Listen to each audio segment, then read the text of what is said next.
a 35% tax deduction as Finance Minister Ken Ofori-Atta presents his mid-year budget review to Parliament. Also from the budget, government confirms a tax on luxury vehicles along with several other interventions. We'll bring you all the reactions from business leaders and parliamentarians. Also coming up, tension in Asasewase as youth clash with police over the killing of 7 people alleged to be robbers. And Deputy Majority Leader Adwoa Safo stirs up controversy after admitting she requested for financial support from the ailing National Health Insurance Scheme. The details. Now, Finance Minister Ken Ofori-Atta has announced an elaborate plan by the government to generate and spend revenue in the second half of 2018.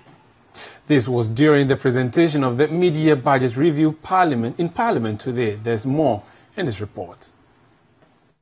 According to Ken Ofori-Atta, the government will separate the Health Insurance Fund levy and the Get Fund component from the Value-Added Tax, VAT.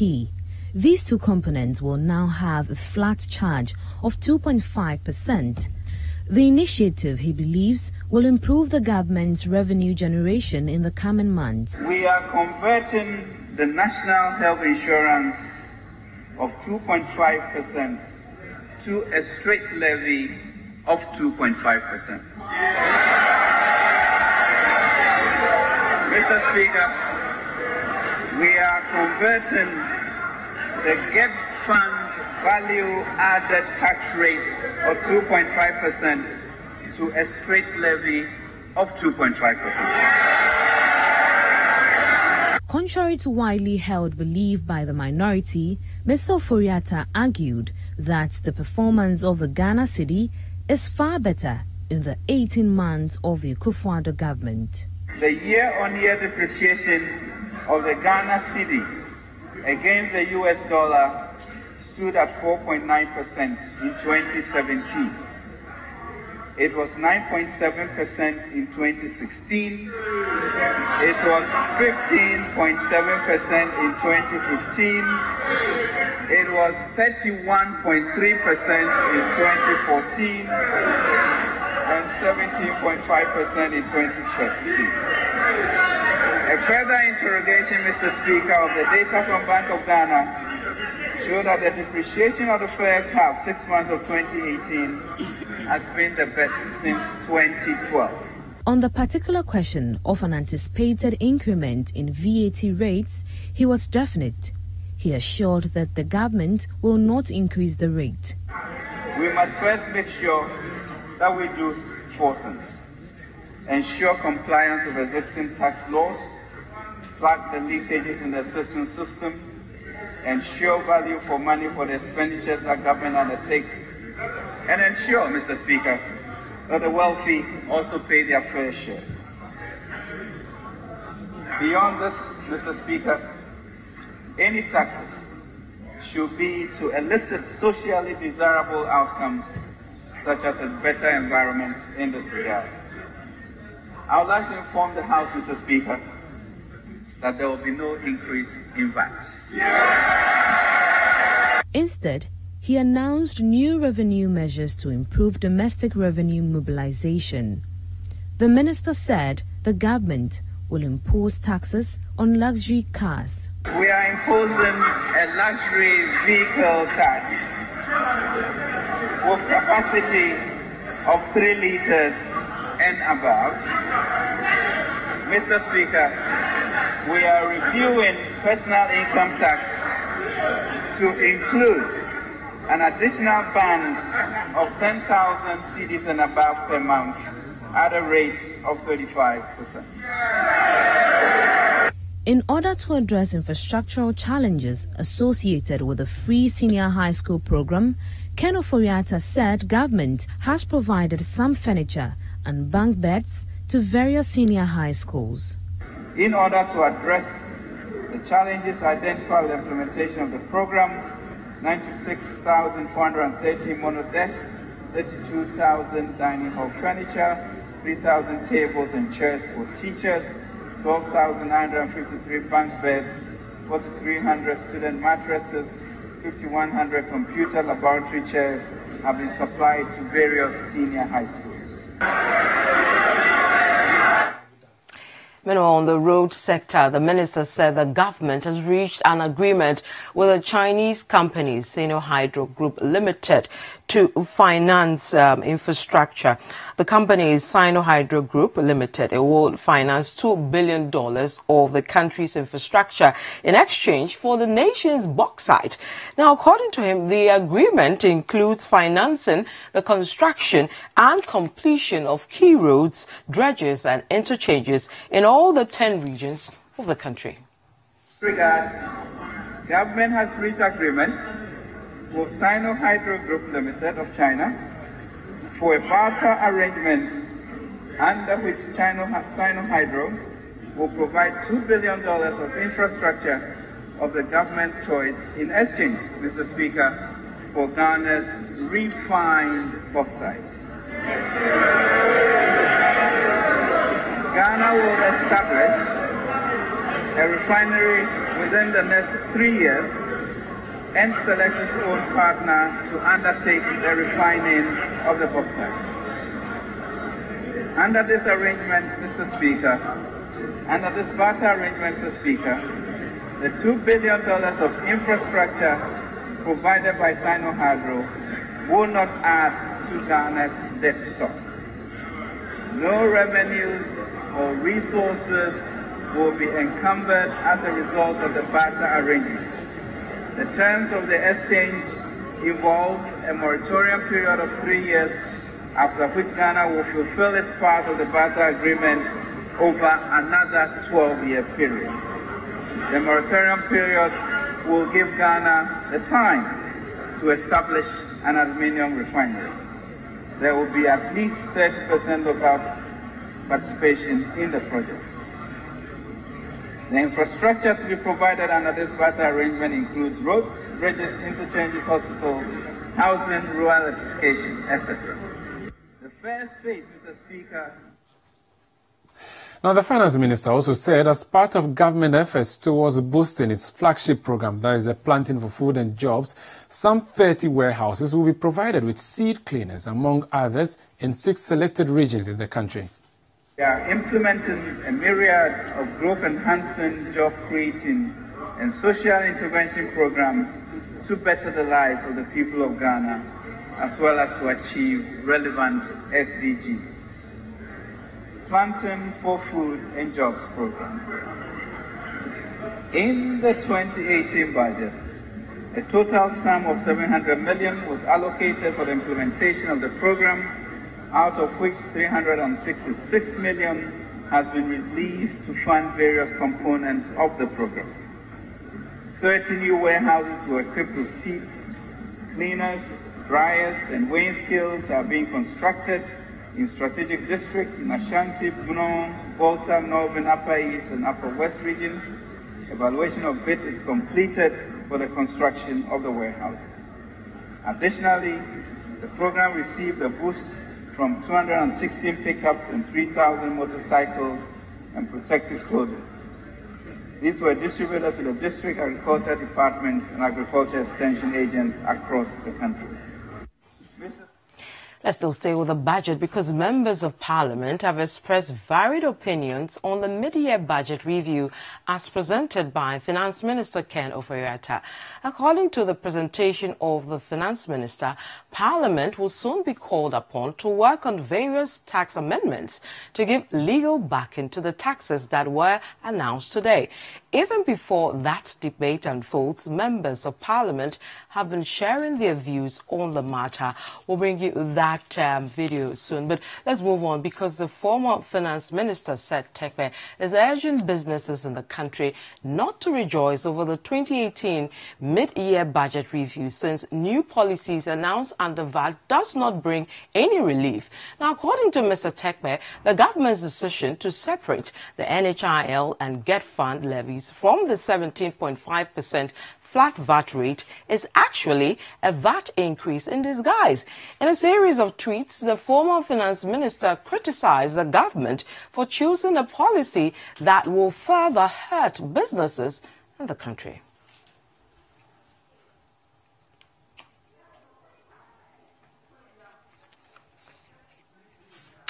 We'll move on to some other stories, and we'll bring in an economist to delve deeper into what the budget, as presented by the finance minister, means to you and I. Don't go away.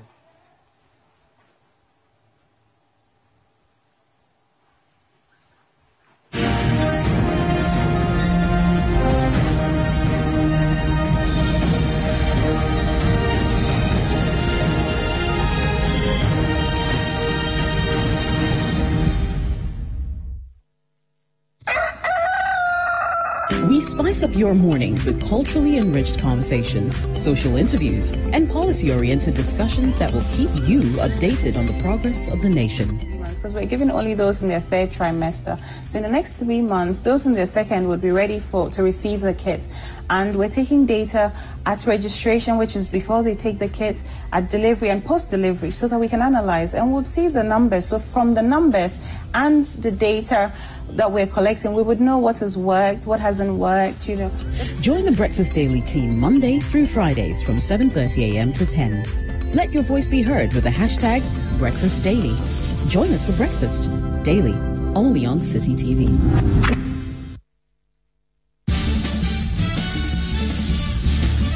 For regular news checks as they unfold, 2020 news all day, all the time.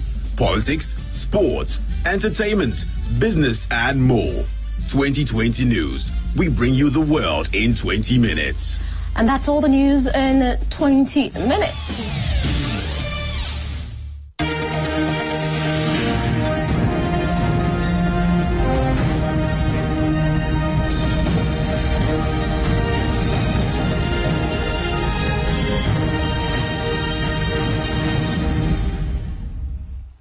Welcome back. We'll still stay with the biggest story for today. That's the mid-year budget review by Finance Minister Ken Tekpe. Hello, Finance Minister Ken Ofori-Atta, rather. I don't know why I'm referring to the former minister, perhaps because of his tweets, but he made a lot of assertions to do with taxes and other policies that government intends to roll out. Let's stay with this matter and speak with the Chief Executive Officer of the Institute of Certified Economists, Ghana, Mr. Gideon Emisa, to help us understand some of the things that were in the budget. Gideon Emisa, welcome to the Citi Newsroom. Thank you very, very much. First of all, let's start with your general overview of the budget. Well, I think this budget basically was concentrating so much on revenue without looking at so much on expenditure. So my general overview as far as this budget was concerned was how government was going to raise more revenue without necessarily looking at the expenditure side of the equation. Yes, right. So let's stay with the issues to do with revenue. So a lot of tax initiatives have been announced. For example, issues to do with VAT. Initially, we thought it was going to go up, but there's been an interesting development to that one, for example. So VAT, 12.5% stands on its own. The NHI levy and the other is taken out, the 2.5% and 2.5%. How are they able to, the way they've couched it, what is the idea behind this culture? Well, I think we should have expected it, in a sense that the debate before the budget review, the whole issue was on how is government going to sustain education, i.e. the free SHS, and also looking at the NHIS program. So basically these were the two programs that government wanted to find ways to finance it. So it wasn't so surprising to go this way. Unfortunately, from the way it was presented, it appears as if there is nothing, so much about increase in the VAT. But if you critically do some analysis of it, you realize that the incidence on the consumer is far more than if it had been increased by the 3% or 4% that we were all expecting. So it's unfortunate on my side to expect the minister to go that way, or the policymakers to have gone that way, thinking that we can, take the intelligence of the ordinary person or the Ghanaian, and sandwich it, interestingly, between biblical scriptures. it's quite unfortunate as far as if I may put it, the integrity test is concerned. I think we should have gone a straight way, communicate with the people, educate the people. This is what we intend to do. This is how we want to do it. This is what we are raising the money for. And if it's education and if it has to do with health, of course, we should all be glad to support it. But if you present it as if there is no increment in VAT, and I heard the finance minister categorically saying it, repeating about 2 or 3 times, that VAT has not been increased. But if you do the analysis, the incident will actually be more impactful than if it had been increased, straight away on the value added tax. Yeah. But what does it really mean for you and I, the separation of the two, the 2.5 and the other 2.5, and then the 12.5 standing on its own? Well, if I may give an example, if previously, if we're buying something like 100 cedis, and then you have to incur a VAT of about 5 cedis, on the 2.5, if you do the calculation, you're going to get around 105.25. But currently, you'll be paying more or less like 110.25. So obviously, you'll be paying more than the previous 2.5. So in a way, what we are agitating for is the incidence on the consumer, is the impact on the lower income earner. Unfortunately, it appears that it has gone around and has come back to the low earning Ghanaian, which we expected that we will get some taxes on the higher, those in the higher income bracket. Mm-hmm. Though we have some of these policies coming up, i.e. the luxury vehicles and also those in the above the 10,000. Yeah, on the income. Yeah. Okay, so hang on. We'll go to that. We'll look at the tax on luxury cars and also look at that of the income tax. 10,000 cedis above, you attract some amount of income. But the former finance minister, Seth Terkper, has spoken about the issue about VAT, saying that we shouldn't be deceived by thinking that it's not been increased. Let's have a listen to what he said. Arguing his case, Mr. Terkper said government has rather taken a move that will see prices go up after the implementation of the new policy. Quote, "It is a vast increase in disguise. Businesses should not rejoice yet because they, NPP, cannot claim input tax credits refunds on 5% of the current 17.5% rates. Already, the flat rate is denying some registered businesses refunds and input tax credits." Unquote. Terkper said. He continued that, quote, "The measure amounts to parallel sales tax regime that the VAT replaced. It is a retrogressive step and further mutilation of the VAT regime. The removal of input tax credits and refunds will increase costs and prices. It is not an efficient and business-friendly move." Unquote. Do you agree with him on that? Absolutely. I mean, that was what I was saying. This is, these are positives, in analysis. This is not a normative analysis whereby you may express your opinion on it. This is when you take a pen and a paper and you do the calculation, you arrive at this, the answer that gives an indication that now we are going to pay more of the VAT than, the previous tax regime or the VAT regime. I don't know if we can take the issue a bit further as to why government would want to do that. That's right. And I think it has to do with the free SHS, as I said earlier on, and then the national health insurance. However, we may have to go behind the scenes. I mean, going through the whole document, you realize that. So if you raise this amount of money from this 2.5 that we are going to charge flat rate, we expect to see that income, going into goods and services as far as the budget is concerned. Interestingly, we can see workers' compensation increasing a little bit. Yes. Yes. So if we have workers' compensation increase a little bit, then we begin to ask the questions. Doesn't mean that this, new VAT rate or new rate that has come is going to, cater for public sector workers' compensation. So there's an upward adjustment to wages and salaries of 279 million. Yeah. Cities. So if that is the case, then it means that then of course we are going to pay for the public sector workers as far as this new tax regime is concerned. But we expected this particular tax that has been increased to go into the free SHS or the national health insurance. While it has to do with education and health, then of course we have to support it. Unfortunately, I think that the way it has been packaged and presented to Ghanaian, the word deceptive has already been used, so it became a political word. But I don't think it was the best way to have presented it to the ordinary Ghanaian. And we are also reducing domestically financed capital expenditure to 664.2 million cedis. Exactly. Exactly. So if we raise more revenue, with this new tax regime, then we expect particularly capital expenditure to go up.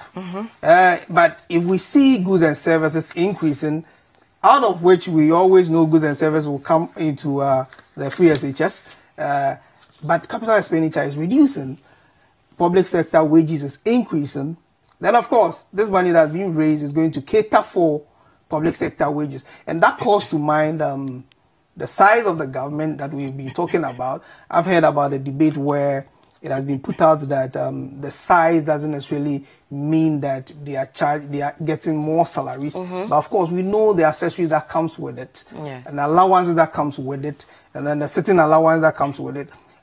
Interestingly, in the private sector, you and I know that if you go for a meeting, you don't take allowances for going your normal work. You know, unfortunately, in the public sector, this is not the case, where you be in a normal course of your duty, but you go for meeting and you take allowances. So the salary might not be increased, but the allowances that comes with it, you know, the fuel that comes with it and all those things, it will be at the expense of the Ghanaian. Right. So let's look at another tax that we're seeing being introduced, taxes on luxury cars. Good idea? The idea, I think, is good, because tax has always been that let's, you know, charge those in the upper class so that they pay more, and those at the lower class, you know, pay less. But the definition of what a luxury car is in this budget is what we need to do more debate on. I think there should be more public discussion on, as in the 3-liter that has been used as a criteria for what a luxury car is, you know, brings to mind a lot of questions, because there have been issues whereby, but I was expecting that has to be with environmental tax rather, so that, you know, the emission of you from coming from the 3-liter car you're using, then you're going to pay more because you're polluting the environment more. But if it has to do with, you know, luxury, then I think we have to redefine it again. I don't think, you know, using. Because you can have a luxury car, 2.5 liters. Yeah, exactly the point I'm making. Exactly. So if you have 2.5, and then we don't classify you as a luxury car, and then I think those people would, you know, escape that, you know, tax for which we brought it to take care of, you know, getting the upper class to pay more. Again, if we have to move to the other side of the law, the other people in the upper class, i.e., those earning more than 10,000, I think that one, I think we'll get the incident on the people we are targeting. So we'll get, you know, the upper class to pay more. Unfortunately, the luxury car thing, I think we have to redefine it again and then do more education and public debates on that. Okay. Let's go to the issue of the roads, using our bauxite to get that done.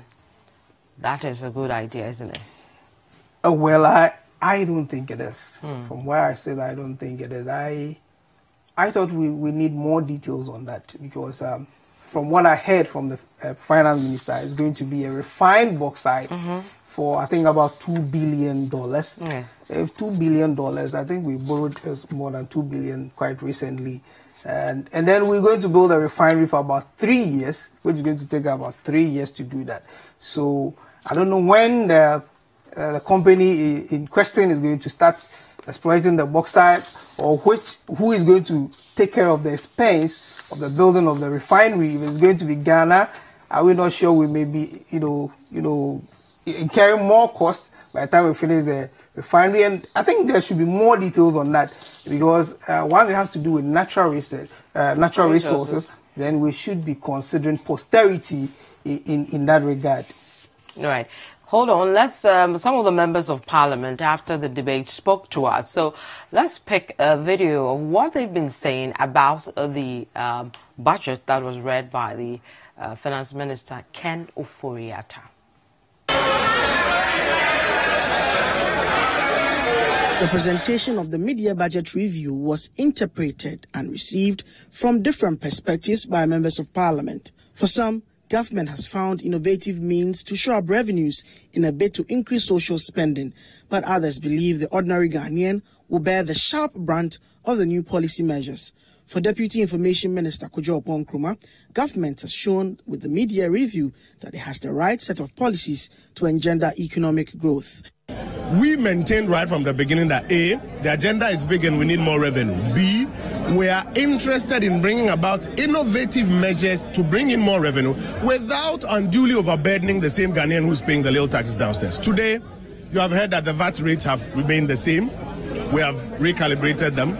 You have heard that many of the other tax handles that they predicted, they've predicted some mobile money tax, all sorts of taxes. And all of a sudden, they quickly want to abandon all of those and now move to another argument that the minister was listing old projects. They should be speaking to the fear-mongering they put into the Ghanaian economy. But minority spokesperson on finance, Kesi Latuforsen, thinks otherwise. For him, the new taxes will suffocate Ghanaians. By moving away from ad valorem and then going into specifics will mean that clearly you are denying the ordinary taxpayer, VAT registered taxpayer, the opportunity to offset his input tax with output tax. What that means is that the businessman, who is not Father Christmas anyway, is going to pass on that cost to the ordinary final consumer, and we'll see prices of goods and services going up. It is inflationary, it's going to affect inflation, and we'll see it in the coming days. So let's see. Deputy Finance Minister Kweku Kwarteng, however, says the tax regimes are targeted at high-income earners, and thus majority of Ghanaians will not feel the impact of the hikes. So you will see that there's a tax on lottery vehicle users, which was to achieve that.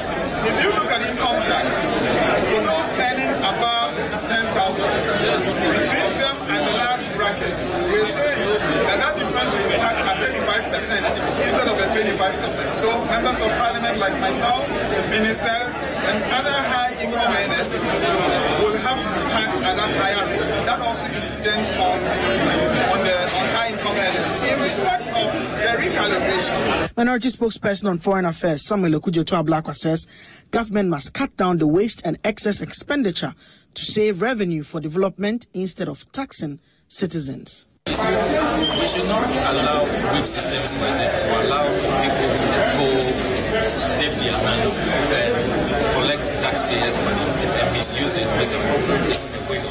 Then we go after them after the fact when the horses have bolted. That's not the way to save scarce resources.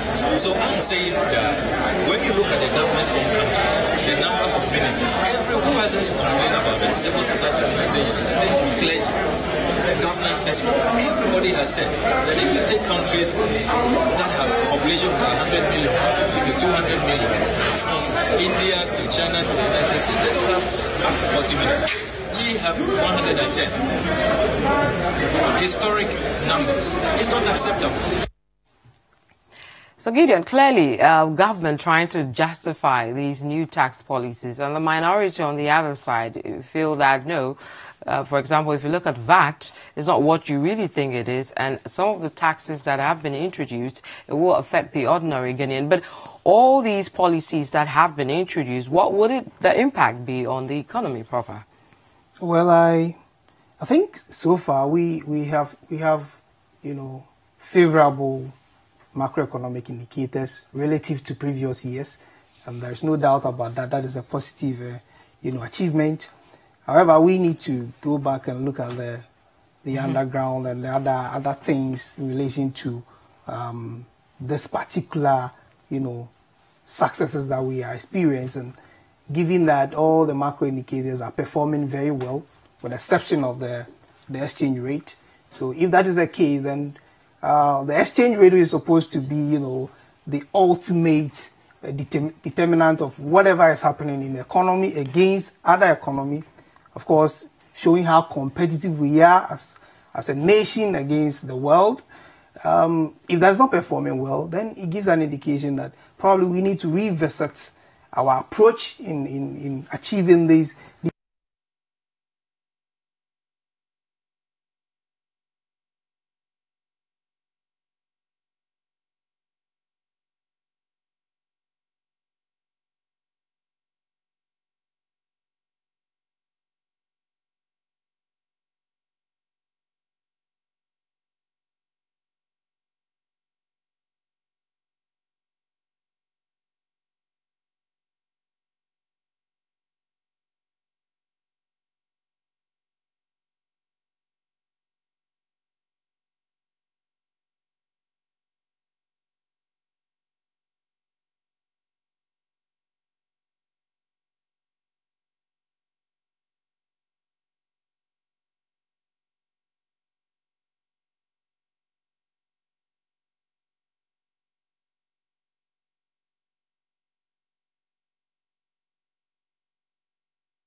Week. At that time, Charlotte was complete. I'm not defending Charlotte.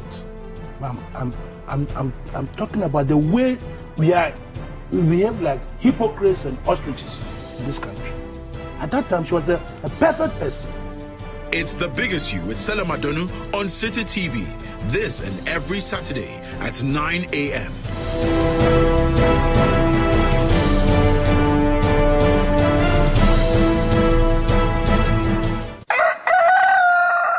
We spice up your mornings with culturally enriched conversations, social interviews, and policy-oriented discussions that will keep you updated on the progress of the nation.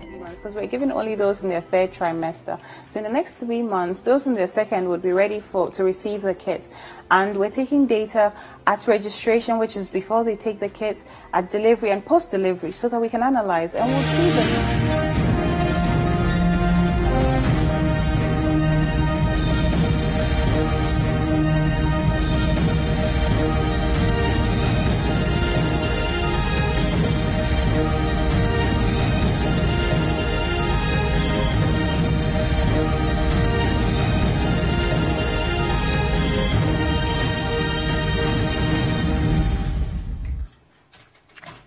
Welcome back to the Citi Newsroom. We must apologize for the break-in transmission. We'll continue with the stories on the budget.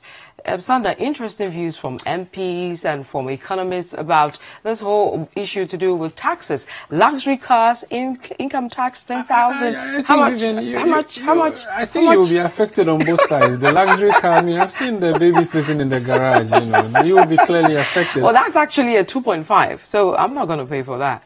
That's the thing. So I've seen a view from Franklin Kujo of Imani, and he says, okay, so you say you're taxing a luxury car which has more than 3.0 liter engine. I could buy a Ferrari for 2.8 liter engine, and so it's a smart car. It's very expensive and all, but I'm not going to pay the tax. So what it means is that while the government is trying to find ways of, you know, getting the taxes, the payers of the taxes are finding ways of outsmarting the system. That's how it is. But I know the 10,000 you can dodge. Oh, no. I wish I wasn't that, but I'm not in that category. Even the GRA office is around. The accountant has been telling Sandra, me this is not fair. You cannot put me on this spot. Let's listen to what people have been saying about some of the taxes that have been introduced. I had interest, especially in relation to the tax aspect. We had so many hearsay about taxes going to be increased. So I wanted to actually hear that part. I was actually disappointed that that did not even come, or that did not even feature in the budget. Most of the people who even drive the luxury vehicles, they don't pay taxes. I mean, I'm talking about direct taxes. They would have made their monies from other sources by buying those vehicles, but maybe those incomes don't go to government. They come to them privately. So if they will be driving those luxury cars, and at the end of the day, through taxation, we can get part of those monies from them. I think that's a good idea. And then secondly, I think most of our public sector people are the people who drive those big cars. I was thinking of even the politicians themselves, because here's the case: we have a lot of those politicians earning more than that amount of money. When you look at their allowances and all those largesse that come with the positions. So if indirectly it's the same taxes that we use in financing that. So if indirectly we can find a way of taking back part of those taxes, that's a good idea. I think it's good to have heard about the policies that they're going to introduce. I think for the past previous government and even the present government, what I've seen is that they all have sometimes very good policies, but one is about the implementation. Now, one particular idea that I had, or what they talked about, that they're going to put a tax on luxury vehicles, I think it's a no-no. It's more of like a disincentive for people who are really working hard in the societies. There are a wide range of issues, or wide range of people that we need to actually tax. If we have in a country where only 6 million people are paying tax, it's really a disincentive. So I would rather prefer that we get a we just increase the tax net, then we can get more people paying tax. And it shouldn't be, if I can afford a car, why should I be paying tax on that? Because I'm able to afford it. It's a no. So we should go back to the drawing board and let's try to review some of these taxes that we are really coming out for. For somebody like me, I believe in the societies where people should really work hard. If we are working hard, we are making money. That shouldn't be enough basis for us to really work and for you to say I'm taxing you on. No. It's a no for me. I think in all, I'll give them 75% if I have to rate them the budget, okay? But for me, I was very impressed that finally the minister has to clarify the fact that there was no increment in VAT, and it was very important to me. So, it was a rumor out there. So when I heard from him that there was no need for increment, I'm happy to hear that, and I believe that they are actually going to consider some of the comments. I know they consider some of the comments out there before they actually came with this decision.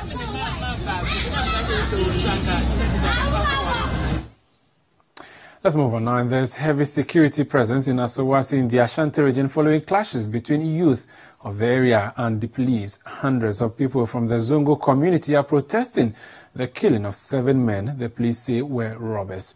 The killing has led to calls from several quarters, including the minority chief whip and member of parliament for Asawasi, Muntaka Muhammad Mubarak, for a full-scale investigation into the incident.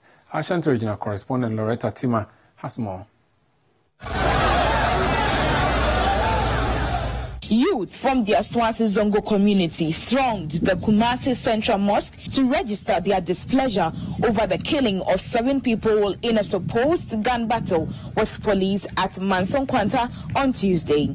Holding up placards calling for justice for the lives of their brothers, the youth say this is not the first time the police have killed people in the community.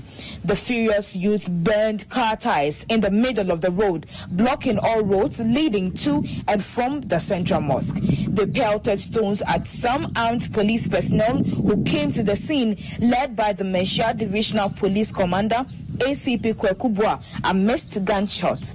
While this was going on, another section of the agitated youth was also setting ablaze a tricycle popularly known as Mahama Kambu after failed attempts to burn down the police station. One of the officers who spoke to me off record said the facility was saved by rounds of warning shots he fired. He said the personnel had to immediately rely on fire extinguishers from a nearby mechanic shop to quench the fire. Some of the agitated youth spoke to Citi News.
Calm has finally returned to the community now following police coup military reinforcement. However, the Ashanti Regional Chief Imam Sheikh Abdul Mumin Harun has also intervened, calling for calm.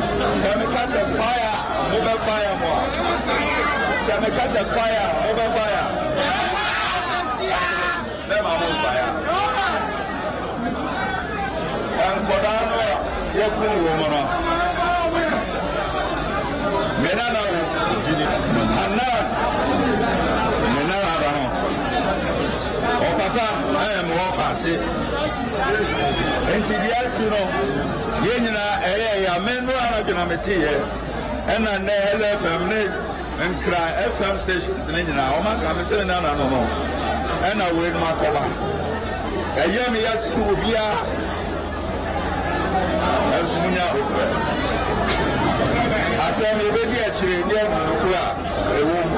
Roads to and from the police station have been blocked with heavily composed joint military presence. Shops have also been closed as traders flee for their dear lives. So let's go to the Ashanti Regional Capital now, where our correspondent Loretta Tima is still on standby following events. You're welcome to CNR, Loretta. So that was an earlier report you sent us where the chief imam was calling for calm. Have the youth listened to him? Okay, so right after the chief imam came to the premises of the central mosque, actually all the gentlemen and the women who had come over to protest went back home. And so even when the military and police personnel came, there was actually nobody around to see. They had all gone home. They just didn't want to cite policemen or military men or anyone armed. Earlier, I recall that when policemen came around, they pelted stones at them and then they had to go away. But then when the chief imam spoke to them, calm returned and everything is currently better now. So, Loretta, is it the case that there was reinforcement of the police? Because we've seen instances where police stations were targeted. Is it the case that they've had to call for reinforcement? Okay, so when I went there, 3 policemen earlier came and then the stones were pelted at them. They were almost beating and then they ran away. And then later the Menchia Divisional Police Commander came around with some of his guys, the ACP Krokubwa, he came around with some of his men. And then they actually wanted to speak with the youth calmly, but then the youth had no ears for them and so they had to go as well. After the chief imam had spoken to the youth, that was when we saw the military and then the police coming around to block the roads leading to and from the Ashanti police station, which was earlier a target of the youth to burn down. And so I can say that right after they dispersed, that was when reinforcement was called from the military. I say now, Loretta, this issue has to do with the Asawase community and so on. Can you remind us exactly of what the issues are? Because we are hearing that this is not the first time police are gunning down people in this particular community. Okay, so if you can remember, some time ago, police gunned down someone, and then it was an issue being handled by the Swami Divisional Command, and that it was even raised today. The youth were saying that that issue have just been swept under the carpet. It has not been resolved yet. And then we can also remember the Tafo clashes.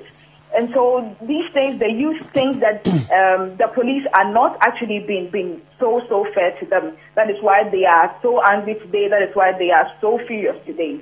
They were just basically citing examples of Aminu, the gentleman who was shot by the police a few weeks ago. Loretta, in the footage you sent us, I noticed that there weren't only youth in that demonstration or protest. I've also seen women.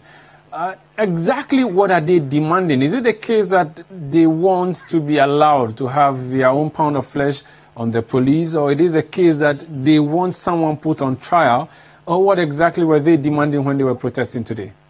They are just calling for justice, Sandra. The youth, the women, even I saw even children there. They are just calling for justice. I saw old men there. They are just calling for justice. They are trying to say that the police has had enough on them, and so they are just calling out for justice. Some of them were saying that the gentlemen were not robbers, and so even if they were robbers, the police had absolutely no right to gun them down. They could have probably arrested them, and then after investigations are done, and then they could be prosecuted. And so they are just calling for justice. A section of them are calling for investigations to be done, whilst another section of them are also calling for brutality on the police. Loretta, have we heard from politicians in the region as yet? Okay, and so yesterday the Ascoriman Municipal Chief Executive, Seidu, he was the one who led some family members to the Regional Police Command to speak to authorities about the incident. We understand that one of them is his brother, and so far he is the only person who has spoken about the issue. He's the only person who, though one of the deceased is a closely related family member, he is also calling for calm. He is the only person so far has spoken about the issue. Very well. Thank you very much, Loretta Tima there. She's a correspondent in the Ashanti region, bringing us up to speed on developments there. And the information is that some 7 persons were killed when police said they suspected they were armed robbers. Police opened fire on them.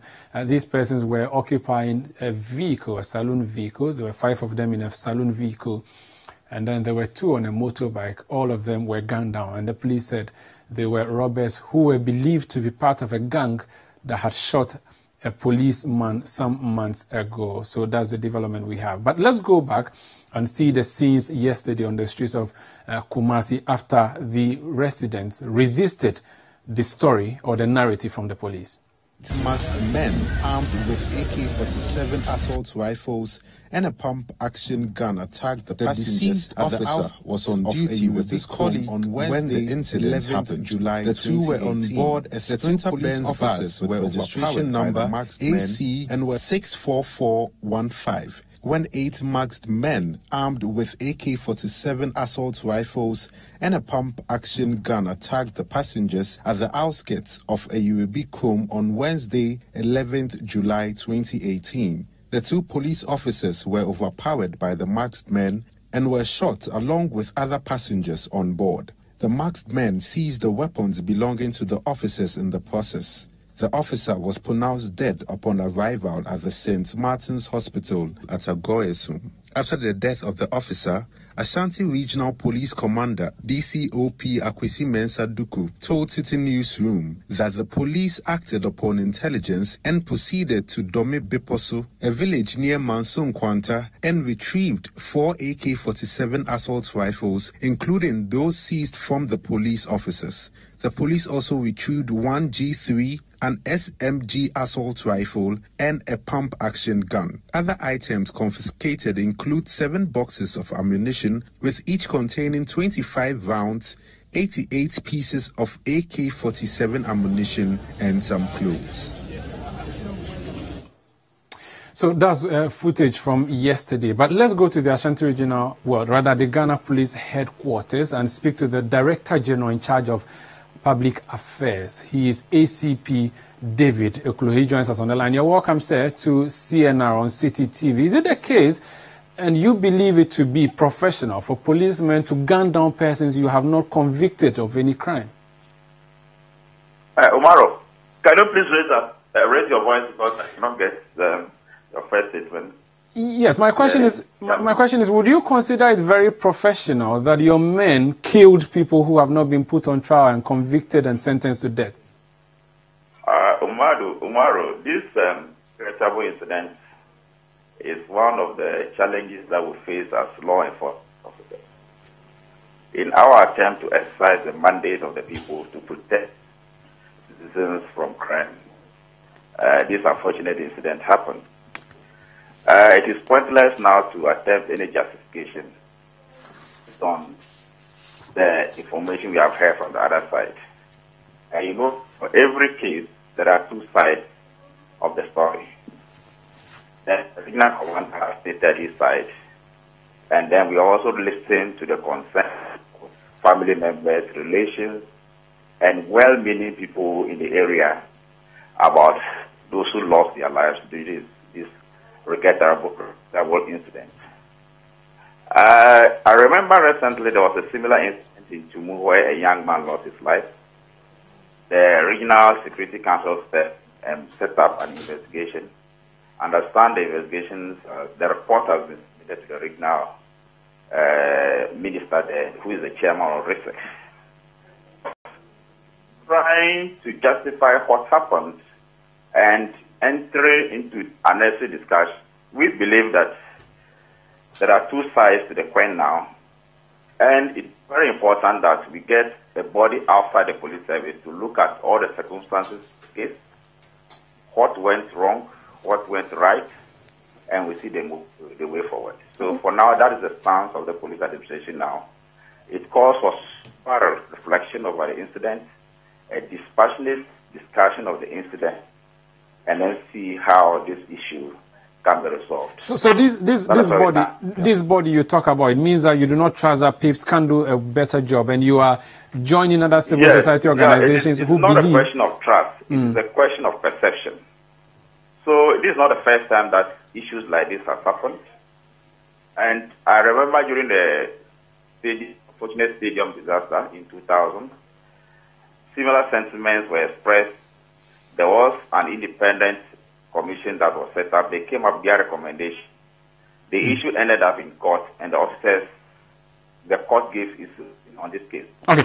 So we believe that the best approach now is to go along those lines, and it's not peculiar to Ghana alone, it is in other countries. Right. When issues happen like this, those concerned, the bodies concerned, step aside, whilst other institutions also step in, so that we can all get our way clear after this case. Who should be setting up?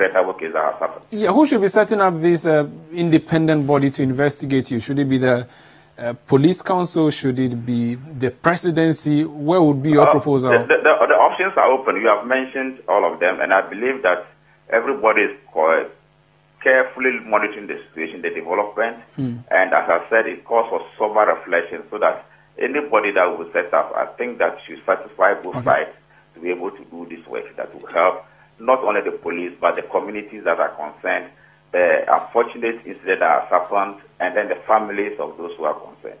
SCP, is it the case that your men are also too trigger happy? You have just talked about Tumu there, and then we've seen what happened in Kumasi. And indeed, in the Ashanti region, we are told that as many as 15 men were killed over the past 1 month or two because policemen thought that they needed to kill them on site instead of putting them before the courts. Umaru, I don't think that this is the time to apportion blame. What I am saying is that even in other jurisdictions, they have been commissions of inquiry to examine police incidents like this over 1 year period. So all these cases, it is possible, can be compiled, because I've just read a statement put up by the Commonwealth Human Rights Initiative that is also calling for an independent investigation. So I believe that even if you have to go back and look at what happened in the past and then be able to clean the street and then be able to straighten things up, I believe it will help all of us, the police service, but as I said, the community and the affected members, interested parties, and the whole country as a whole. Thank you so much for your time. ACP David Eklu is the Director General in charge of Public Affairs at the Ghana Police Service. Let's move on to some other stories. And the Deputy Majority Leader in Parliament and Minister of State in charge of Procurement, Sarah Adwoa-Safo, has admitted that she actually requested for $8,500 in financial aid from the struggling National Health Insurance Scheme to attend a course at Harvard University. The letter, which has since gone viral, caused public anger, with social media users lambasting the Dong Kwabenya Member of Parliament for the request that was later withdrawn. There is more in the following report. Shortly after it emerged that the struggling scheme recently spent a whopping 62,000 cedis on some communicators to sensitize Ghanaians on NHI's initiatives, Ms. Safo, whose role as a procurement minister enjoins her to ensure value for money, has admitted writing to the National Health Insurance Authority in March for sponsorship to a training at the Harvard Kennedy School in the United States. This is regardless of the fact that her activities both in Parliament and as a minister are not linked to the functions of the NHI. After the public outrage over the report, Ms. Safo, also the MP for Dome Kwabenya, said in a statement that the request was withdrawn following Parliament's decision to foot the entire cost of the training, which includes the cost of her ticket and accommodation. She stated that there are records to show that she did not receive any money from the NHI after Parliament agreed to sponsor the educational program.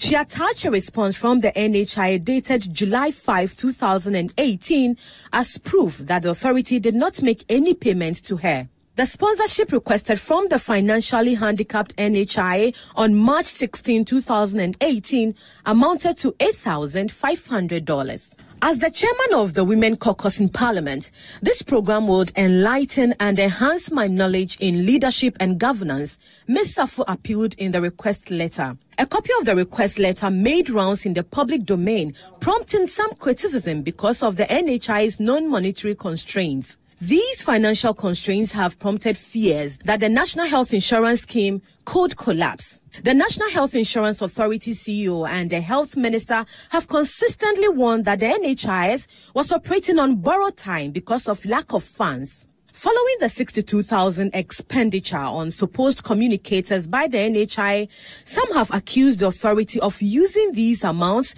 to pay stipends to party serial callers, among others. And that's it for today's edition of the Citi Newsroom. My name is Vivian Kai Loko. And I am Umaru Sanda Amadu. Many thanks for your time. Good night.